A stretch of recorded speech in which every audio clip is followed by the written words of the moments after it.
này sẽ đợi tôi một đát tê nó hai được chưa hai tia đấy tôi có hai số ai nó hai chứ hai tia mà tôi giờ tia này bây giờ tính này nó giống một tàn tứ rồi đó cái giá phải thì được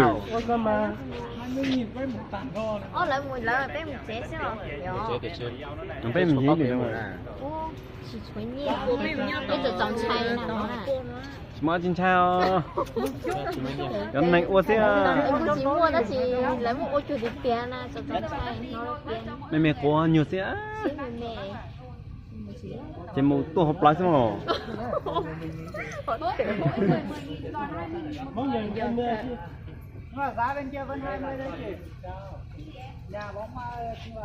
cho nó lên là washi là gì sao một tí tiền lên thì cho bé một trẻ tiếp theo bé một con gì bé bé hạt tay không khi nó có phải có nhiều cái gì xếp chứ các bạn trai chỉ là này nó có một con có chỉ có nhẹ tao cờ mà chỉ là cũng mà đi chúng ta có xem cái tên này có ok mà số cái này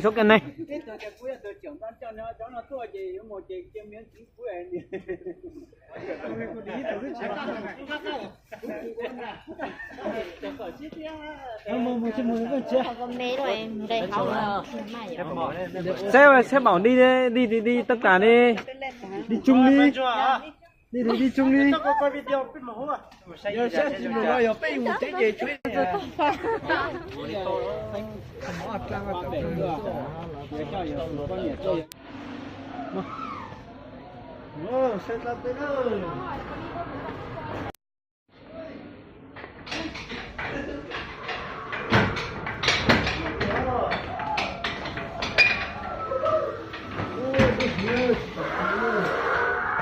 và cũng bật đó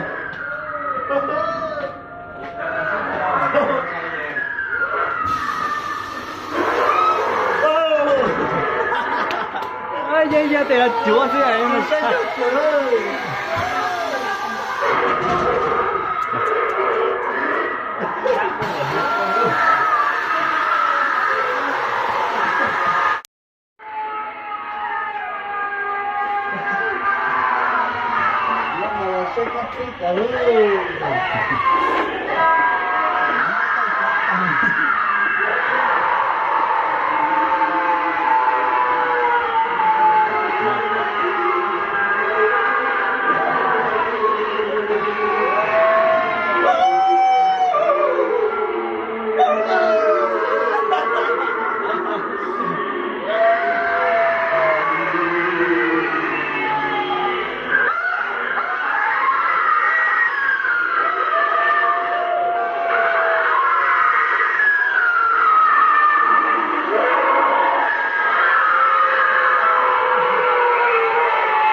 đầu tư đéo à giờ.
xài đi rồi. Nó có dùng mình lưu trữ ra để nhớ trực chiến sau đó. Được đấy.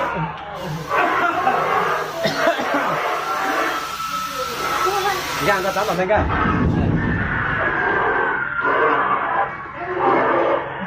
Có con gan được tiêu thẻ với họ. Anh nhà nào mà nhiều rồi mà biết tua số chưa Hả?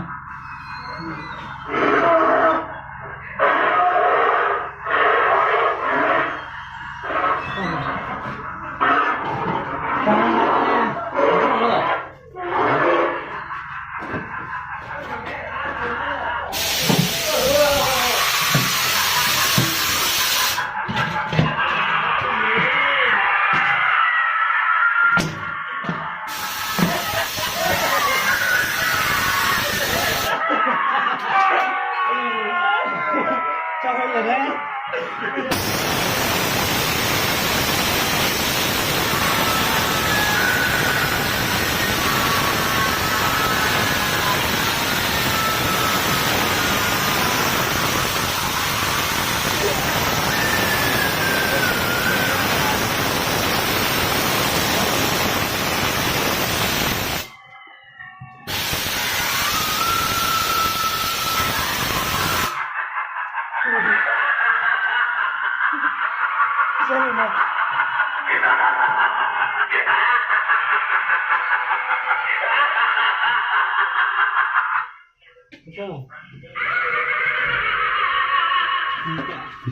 Thế có tương tự.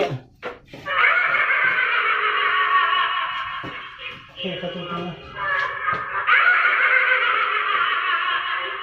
Nó thua thì sao đây nè. Nó khai cho chú đi kìa.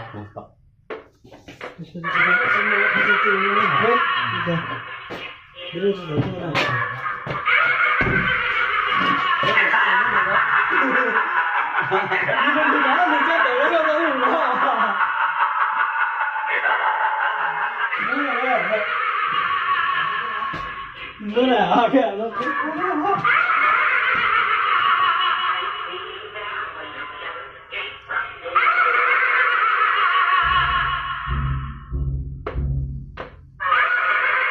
Bây giờ nó là dịch lan xuống nhau đúng không?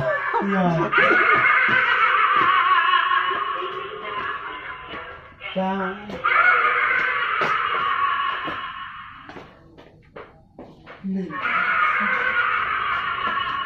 có phải thôi sao